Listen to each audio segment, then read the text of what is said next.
Okay.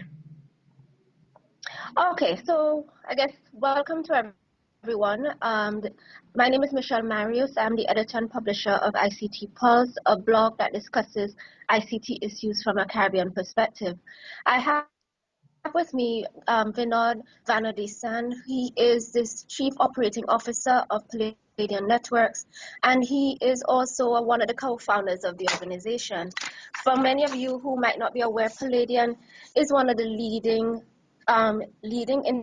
information risk management firms. It operates in over 30 countries worldwide, 4 continents, and it does a broad range of information risk management services such as security assurance, compliance, governance, monitoring, and management services. So Vinod, thank you so much for taking some time out of your day to discuss with us where information risk management, cybersecurity, and a number of the threats that we have been seeing in the press recently, both in the Caribbean and further afield. I just wanted to find out, starting, where we can start is, since Palladium operates in so many countries and has, a wide client base, what is it that you're seeing out there in terms of risks and how persons are managing it and the types of threats that persons are experiencing? What does the landscape look like? Yeah, thanks, Michelle, and thank you very much for this discussion with ICT Pulse. Straight away getting into addressing the question that you had. So just as we speak, the shock impact of this 45 million USD fraud, which happened on prepaid cards of 2 banks in the Middle East is, just settling in. So this is a classic example of the kind of fraud or threat landscape that we are facing today. And it is a complex one with multiple kind of threats as well as threat actors. Just to get a perspective on the way things are, if you look at the different threat actors who are there, you have cybercrime syndicates, you have the hacktivists, you have the nation states, you have the script kiddies, and so on and so forth. And the intent or motive of each of these groups is quite different. So the cybercrime syndicates are the ones who are focusing on financial gains. So the kind of attack that we saw on the Middle East banks, amounting to 45 million in losses, etc., is a classic case of execution through the cybercrime syndicates. So they would typically do attacks like phishing, data theft, skimming of ATMs, and many other kind of attacks which finally leads to financial gains. On the other hand, you have the hacktivists who actually do the attacks for a cause. So classic cases that of Anonymous, there are a lot of attacks that Anonymous does, which essentially is on a cause. So when WikiLeaks were stopped funding, Visa and MasterCard stopped the money transfer, Visa, MasterCard, PayPal, all of them were attacked by the hacktivist group. That's the other kind of threat actor who that is there.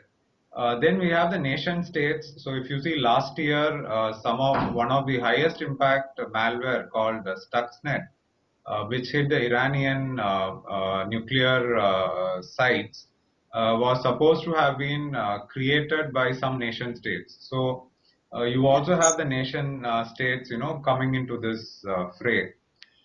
So the threat actors are multiple, each with their own intent. So that's on the demand side.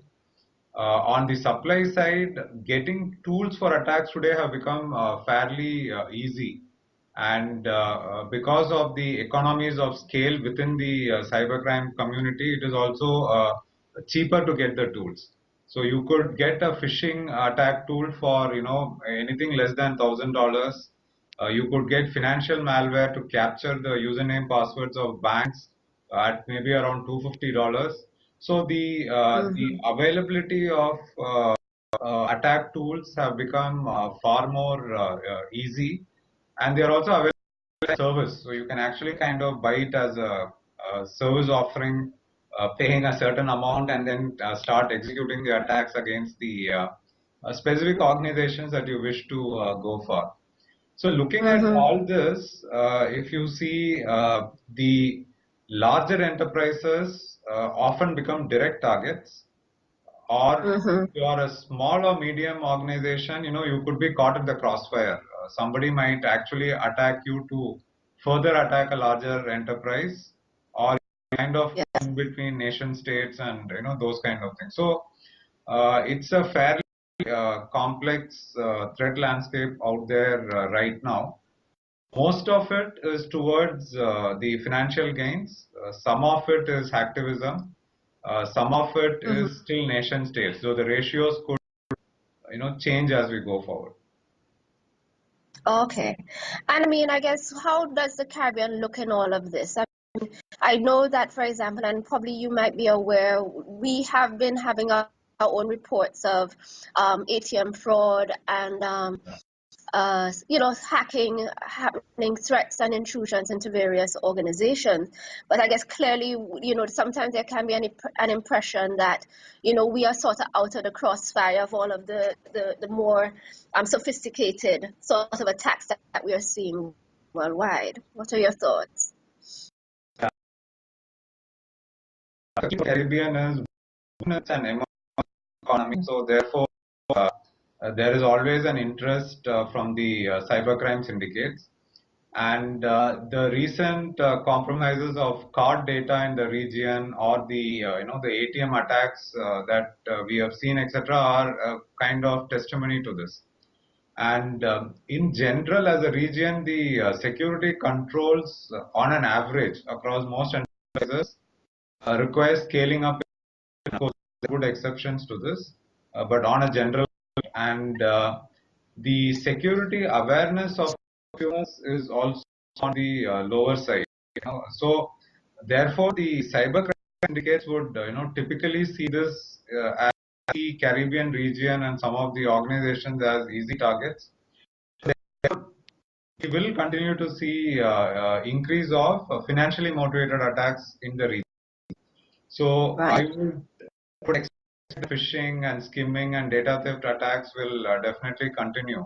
Though I should say that ICT Pulse is doing a great job in terms of enhancing the general security awareness in the region.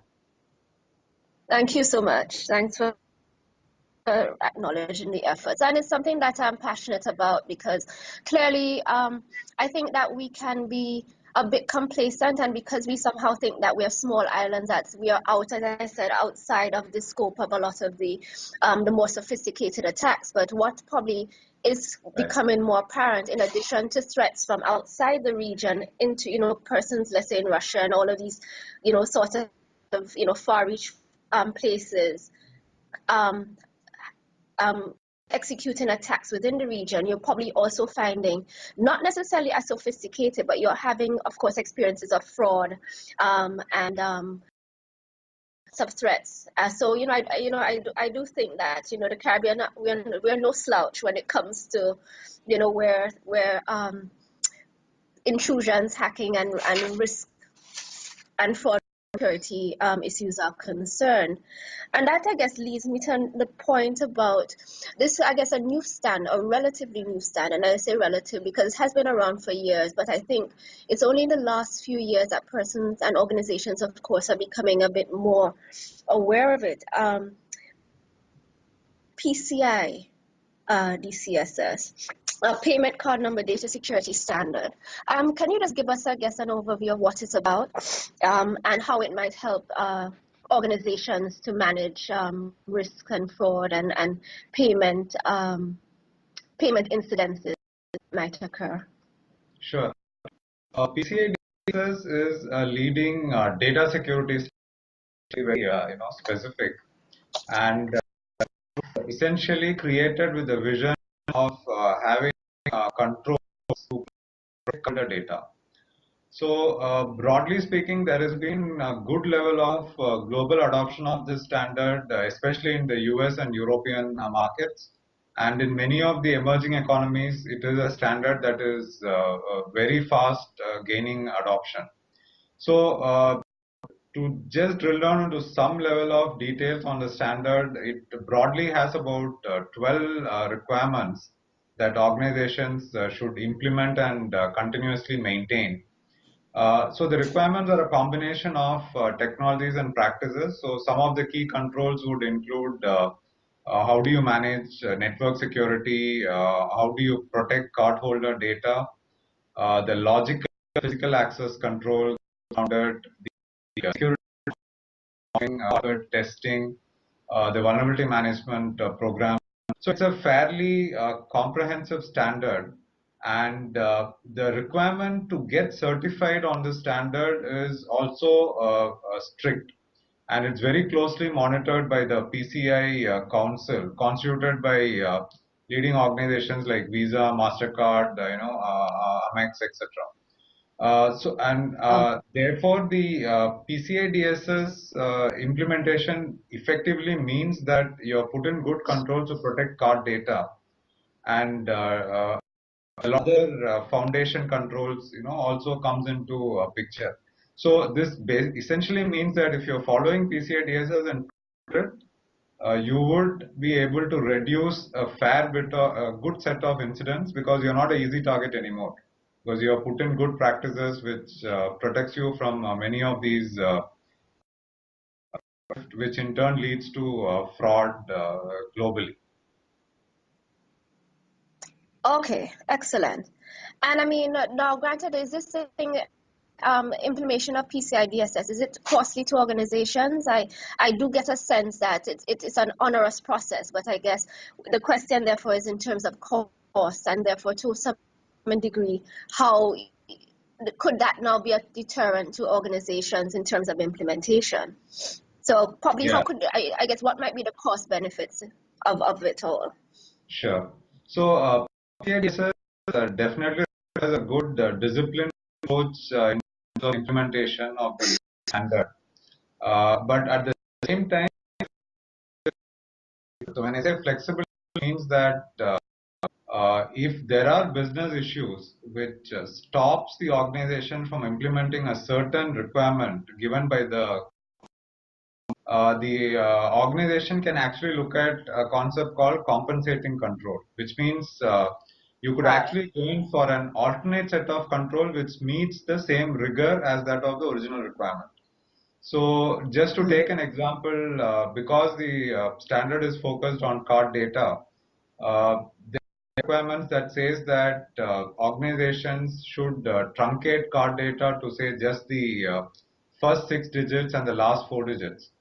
But for some reason, if the organization cannot do it, we have faced we have been in places, where the customer uses this number as a kind of index in the database, which is not very normal, but it can happen. So they really cannot truncate the number.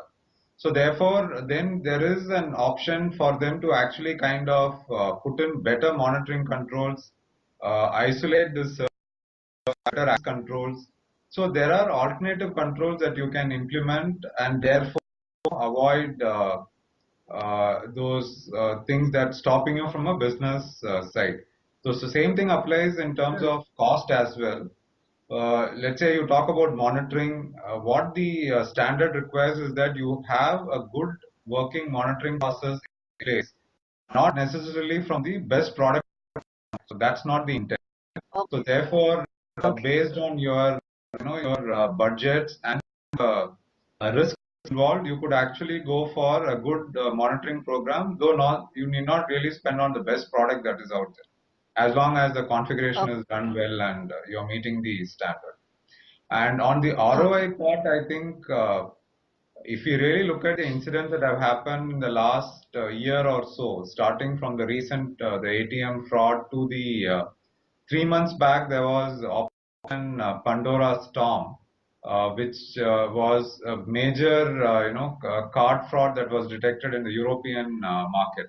So looking at all that, a piece each of data today essentially means actual fraud losses. It means fines. It could mean penalties from various stakeholders. So given all that, I think the ROA will really work out for itself. So, Okay, fair enough.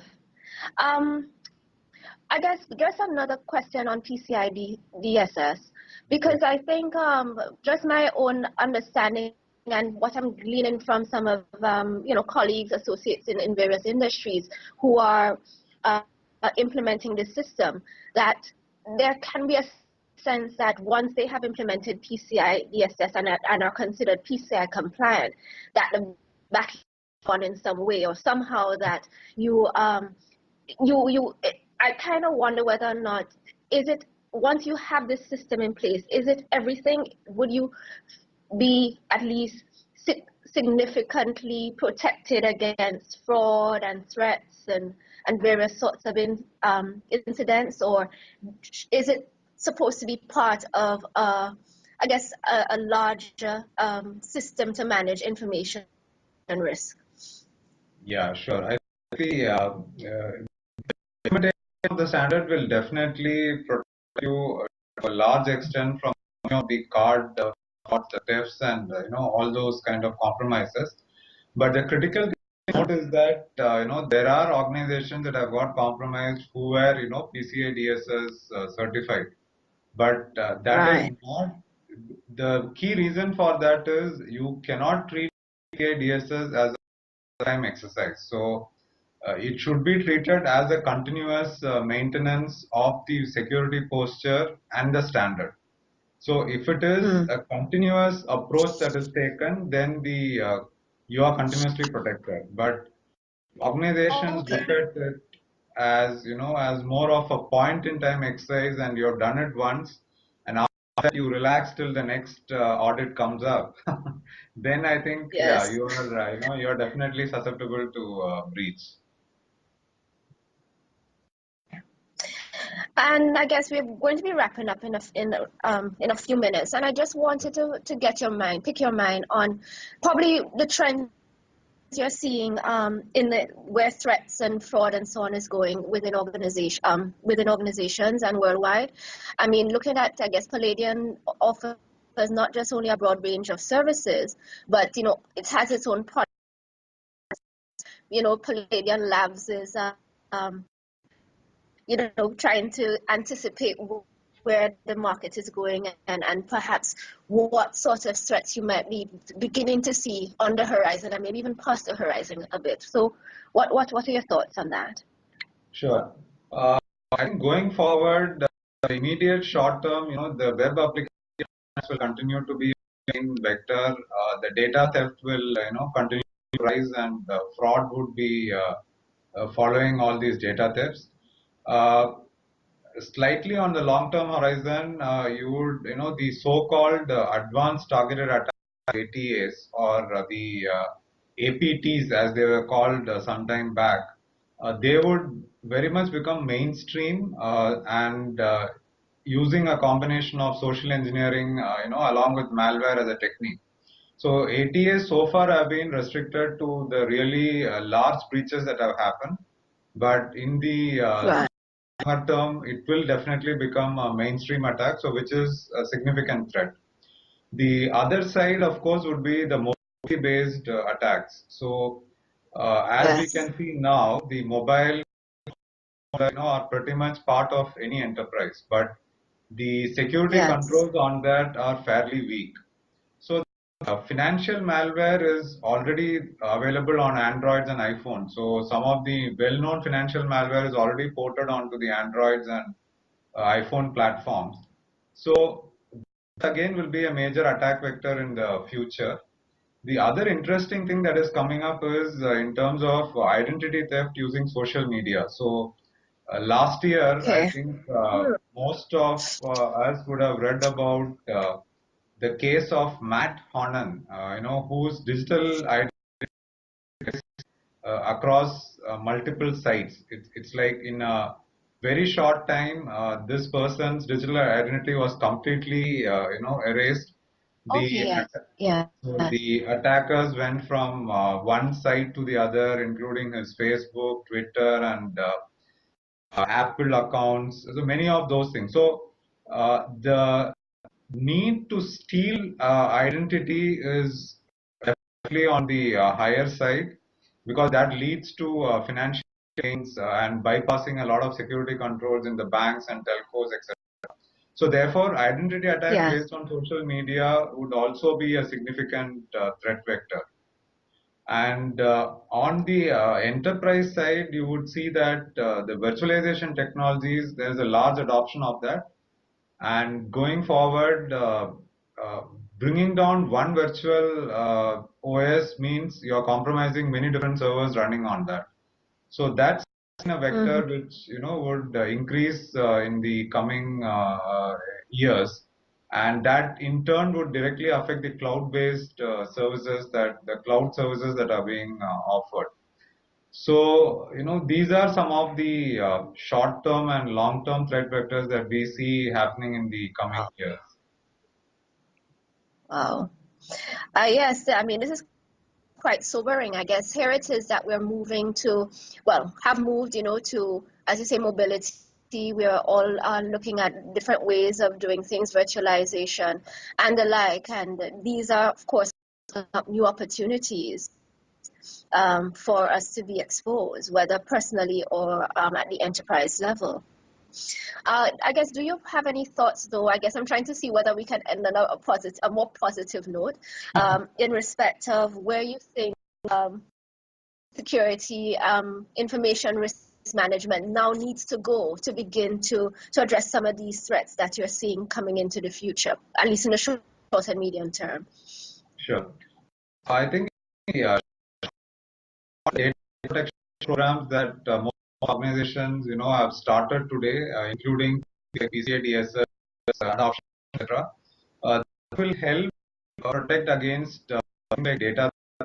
So the technologies around this, including data leakage protection, digital rights management, encryption. So those kind of technologies will definitely play a critical role in data protection. The other part, also in the short to slightly medium term, is fraud monitoring and response. So most of the financial services and telecom organizations have started implementing this in various degrees, and of course in the developed market we have this as a fairly mature technology that is already implemented and used. But in the emerging economies, the fraud monitoring response will be a key technology that gets implemented, which will help against these kind of frauds that we are currently seeing. And in the longer term, the technologies around mobile device security will definitely evolve more than what we have today, so that a comprehensive and clear mechanism to protect the mobile mobility, or the the mobile devices, tablets, etc., can come into a picture at both at an enterprise level as well as on a personal use. And again, in the long term, something that will really emerge is the role of security analytics. So if you see, there's a lot of Yes. talk on security intelligence with many different so much of attack volume that's happening.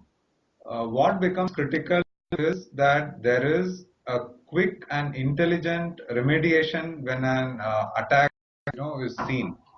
But you cannot do intelligent remediation unless the right insights are gained from the existing data. So that is really the answer to that would be security analytics. So which will enable the enterprise to get those critical insights required for intelligent remediation, both in terms of effort that they need to put in, as well as focusing on the right controls to stop an attack and therefore prevent losses. So definitely the security and risk management is evolving, and there are availability of technologies and processes to uh, protect against the evolving threat landscape. Oh, it's always a cat and mouse game, but I think the security community definitely has answers to these things that we are seeing now. Okay, very good. At least we hopefully have been able to end on a somewhat of a positive note. Thank you so much for taking some time out of your day And I think you're in India currently, yes?